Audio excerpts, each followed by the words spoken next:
गंगापुर गांव में एक किसान रहता था जिसके दो बेटे थे। वह बहुत ही आलसी और निकम्मे थे।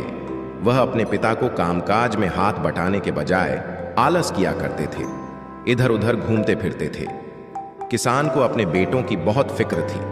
वह सोचता था कि मेरे मरने के बाद इनका क्या होगा, ये अपना पेट कैसे भरेंगे, अपने परिवार को कैसे संभाल पाएंगे। एक दिन किसान की हालत बहुत ही गंभीर थी। कहने का मतलब किसान मरने की हालत में था। तभी किसान ने अपने दोनों बेटों को बुलाकर उनसे कहा कि हमारे खेत में एक खजाना गाड़ा हुआ है, लेकिन वह किस जगह है उसकी जानकारी मुझे भी नहीं है, लेकिन खोदने बाद तुम्हें वो खजाना मिल जाएगा।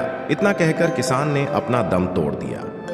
खजाने की खबर सुनकर दोनों बेटों के मन में लालच आ गया और वो दोनों खेत पर चले गए और खेत को खोदने लगे। खजाने के लालच में कुछ ही दिनों में पूरे खेत को खोदने के बाद वह घर जाकर बैठ गए और वह अपने पिता को कोसने लगे।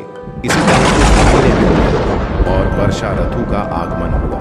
किसान के बेटों के पास पेट भरने के लिए सिर्फ एक ही जरिया था, वो है खेती। तब बाकी किसानों की तरह किसान के बेटों ने खेत में बीज बोने शुरू कर दिए। वर्षा का पानी पाकर वह बीज अंकुशित हुए और देखते ही देखते खेत लहराने लगे। ऐसा लग रहा था कि हवा के झोंके से लहरा रहे हों। यह देखकर किसान के बेटे बहुत खुश हो गए।